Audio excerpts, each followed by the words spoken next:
Assalamualaikum warahmatullahi wabarakatuh. Perkenalkan, nama saya Safira Laupe. Saya dari kelas B, jurusan Ilmu Hukum Kemasyarakatan, Prodi PPKN. Baik, di video ini saya mau menjelaskan materi mengenai wawasan Nusantara Trigatra dan Pancagatra. Dalam aspek Trigatra itu mempunyai 3 aspek. Yang pertama geografi, yang kedua demografi, dan yang ketiga sumber kekayaan alam. Berdasarkan bidang kajian, geografi terbagi atas 3 cabang ilmu, yaitu pertama geografi fisik. Geografi fisik mempelajari bentang lahan, yaitu bagian ruang dari permukaan bumi yang dibentuk oleh interaksi dan interdependensi bentuk lahan. Perhatian utama geografi fisik adalah lapisan hidup dari lingkungan fisik, yaitu zon tipis dari daratan dan lautan yang di dalamnya terdapat sebagian besar kehidupan. Adapun ilmu-ilmu yang menunjang geografi fisik adalah yang pertama, meteorologi dan klimatologi, merupakan ilmu yang mempelajari gejala cuaca di atmosfer.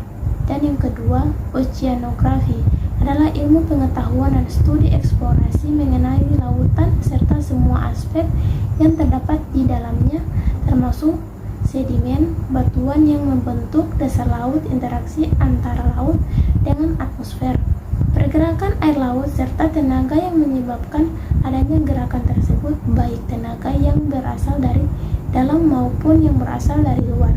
Dan yang ketiga, hidrologi, yang mempelajari gerakan dan distribusi air di bumi. Dan yang keempat, hidrografi adalah suatu cabang ilmu geografi fisik yang berhubungan dengan penelitian dan pemetaan air di permukaan bumi. Dan yang kelima, geologi, menjelaskan bagaimana bumi terbentuk dan bagaimana bumi berubah dari waktu ke waktu. Dan yang keenam, geomorfologi, yang mempelajari bentuk, permukaan lahan, dan sejarahnya. Dan yang ketujuh, ilmu tanah. Ilmu tanah adalah ilmu yang mempelajari al-ihwal atau sifat-sifat tanah. Dan yang kedelapan, geografi tanah ialah ilmu yang mempelajari tentang tanah dan meliputi sifat genesis, penyebaran, dan penerapannya terhadap kehidupan manusia. Yang kesembilan, biologi. Biologi adalah ilmu pengetahuan tentang makhluk hidup, baik manusia maupun tumbuhan dan hewan. Dan yang ke-10, geografi adalah ilmu yang mempelajari penyebaran organisme dan ruang dalam waktu serta faktor-faktor yang memengaruhi, membatasi atau menentukan pola penyebaran jarak. Adapun prinsip-prinsip geografi, yang dimaksud dengan prinsip geografi adalah pokok-pokok pikiran yang mendasar pola kajian studi geografi. Adapun pokok-pokok pikiran yang pertama yaitu deskripsi dan klasifikasi, kemudian lokasi dan penyebaran, dan interrelasi dan sistem jaringan. Yang keempat itu kronologi dan keruangan. Yang kelima, ukuran dan skala. Keenam, struktur pola, fungsi, dan proses. Kemudian geografi manusia. Geografi manusia mempelajari manusia dalam ruang, termasuk jumlah penduduk dan penyebaran penduduk, dinamika penduduk, aktivitas ekonomi, politik, sosial, dan budayanya, dan cabang geografi manusia. Kemudian geografi teknik. Geografi teknik yaitu mempelajari cara-cara memvisualisasikan dan menganalisis data dan informasi geografis dalam bentuk peta, diagram, foto udara, dan citra hasil penginderaan jauh. Dan kemudian aspek demografi. Demografi adalah suatu studi ilmiah tentang penduduk, terutama berkaitan dengan fertilitas, mortalitas, dan mobilitas.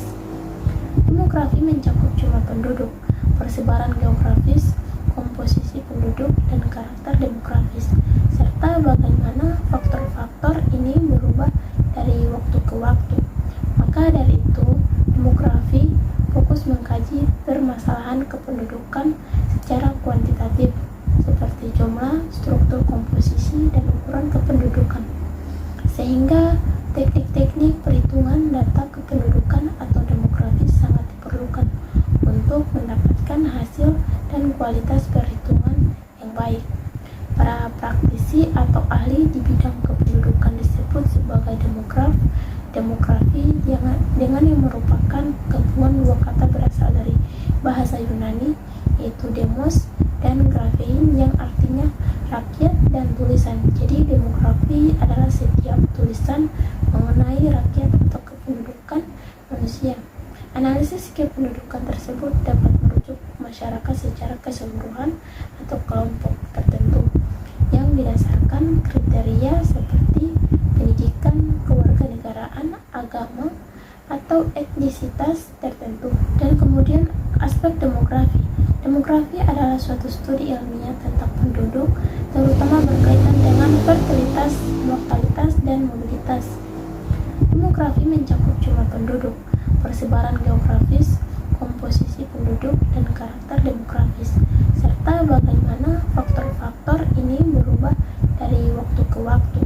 Maka dari itu, demografi fokus mengkaji permasalahan kependudukan secara kuantitatif, seperti jumlah, struktur komposisi, dan ukuran kependudukan, sehingga teknik-teknik perhitungan data kependudukan atau demografis sangat diperlukan untuk mendapatkan hasil dan kualitas perhitungan yang baik. Para praktisi atau ahli di bidang kependudukan disebut sebagai demograf. Demografi dengan yang merupakan gabungan dua kata berasal dari bahasa Yunani, yaitu demos dan graphein yang artinya rakyat dan tulisan. Jadi demografi adalah setiap tulisan mengenai rakyat atau kependudukan manusia.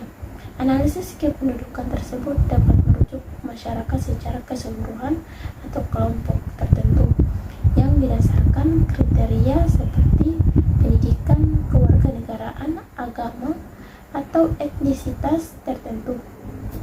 Kemudian aspek sumber kekayaan alam atau keadaan dan kemampuan penduduk.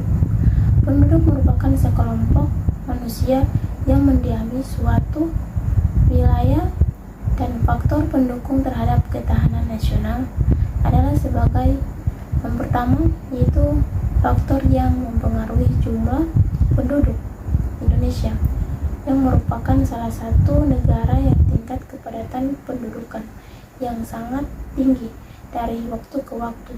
Kependudukan Indonesia mengalami perubahan yang disebabkan antara lain oleh kelahiran, kematian, dan adanya pendatang, pertambahan angkatan kerja, dan pertambahan tenaga kerja. Selain itu juga menimbulkan pertambahan angkatan kerja dan pertambahan tenaga kerja. Selain itu juga menimbulkan dampak negatif, yaitu pertambahan penduduk yang pesat sering tidak diikuti dengan peningkatan kualitas SDM. Dan kedua, yaitu faktor yang memengaruhi komposisi penduduk. Komposisi penduduk adalah susunan penduduk menurut umur, jenis kelamin, agama, suku, bangsa, tingkat pendidikan, dan sebagainya. Susunan penduduk dipengaruhi oleh mortalitas, fertilitas, dan migrasi. Fertilitas sangat berpengaruhi sebesar terhadap umur dan jenis penduduk golongan, yang dapat menimbulkan persoalan penyediaan fasilitas pendidikan, perluasan lapangan kerja, dan sebagainya. Dan yang ketiga, itu faktor yang mempengaruhi distribusi penduduk. Untuk mewujudkan kesejahteraan penduduk, distribusi harus seimbang. Pemerintahan harus dapat menghadapi masalah ini dengan bijak, misalnya dengan menerapkan program transmigrasi, mendirikan pusat-pusat pengembangan, pusat-pusat industri, dan sebagainya. Dan kemampuan penduduk yang tidak seimbang dengan pertumbuhan penduduk dapat menimbulkan keamanan pertahanan nasional. Pengertian politik juga bisa dilihat berdasarkan sejarah yang ada.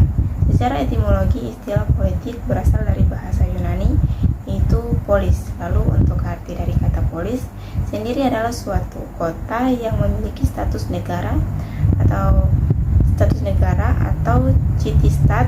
Seiring berkembangnya zaman, pengertian politik juga terus berkembang di Yunani, yang dapat ditafsirkan sebagai proses interaksi yang dilakukan oleh individu dengan individu lain agar bisa mencapai kebaikan bersama. Selain itu, politik juga bisa diartikan sebagai segala urusan dan tindakan seperti kebijakan, siasat, dan lain sebagainya tentang pemerintahan negara atau suatu negara lain. Politik adalah suatu cara seorang dalam membuat suatu keputusan pada kehidupan berkelompok, dan manusia lebih mudah memahami apa itu politik. Bisa dibilang jika ilmu politik merupakan suatu ilmu yang membantu mengkaji konsep penentuan tujuan politik dan bagaimana mencapai tujuan dari politik serta segala konsekuensi yang ada di dalamnya. Selain itu, ilmu politik juga mempelajari tentang pemerintahan dalam segala macam bentuk serta aspek-aspek yang ada di dalamnya, baik itu secara teoritis maupun secara praktis. Kemudian aspek ideologi. Ideologi merupakan cerminan cara berpikir orang atau masyarakat yang sekaligus membentuk orang atau masyarakat itu menuju cita-citanya. Ideologi merupakan sesuatu yang dihayati menjadi suatu keyakinan. Ideologi merupakan suatu pilihan yang jelas, membawa komitmen atau keterikatan untuk mewujudkan. Semakin mendalam kesadaran ideologis seseorang, maka akan semakin tinggi pula komitmennya untuk melaksanakannya. Sebagai contohnya adalah komunisme.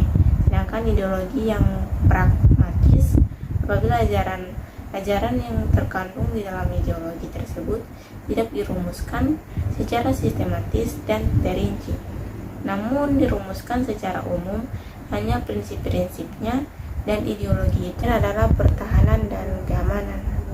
Hakikat pertahanan negara adalah segala upaya pertahanan bersifat semesta yang penyelenggaraannya didasarkan pada kesadaran atas hak dan kewajiban warga negara serta keyakinan pada kekuatan sendiri. Pertahanan negara dilakukan oleh pemerintah dan dipersiapkan secara dini dengan sistem pertahanan negara. Pertahanan nasional merupakan kekuatan bersama atau sipil dan militer diselenggarakan oleh suatu negara untuk menjamin integritas wilayahnya pada perlindungan dari orang dan atau menjaga kepentingannya agar tetap terlindungi. Definisi keamanan negara. Keamanan merupakan istilah yang secara sederhana dapat dimengerti sebagai suasana atau bebas dari segala bentuk ancaman, bahaya, kecemasan, dan ketakutan. Dalam kajian tradisional, keamanan lebih sering ditafsirkan dalam konteks ancaman fisik atau militer yang berasal dari luar. Walter Lippmann yang merangkum kecenderungan ini dengan pernyataannya yang terkenal, atau suatu bangsa berada dalam keadaan aman selama bangsa itu tidak dapat dipaksa untuk mengorbankan nilai-nilai yang dianggapnya penting. Didasarkan pada ajaran Astragatra, 8 gatra kehidupan nasional, wawasan nasional mengarahkan ketahanan nasional, pertahanan terhadap keamanan negara dalam bahasa militer.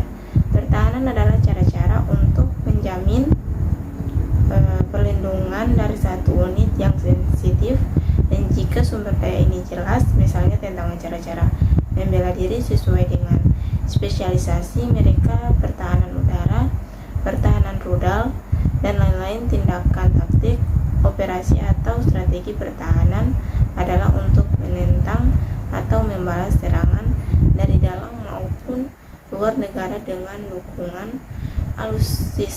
alutsista yang semakin canggih dan modern.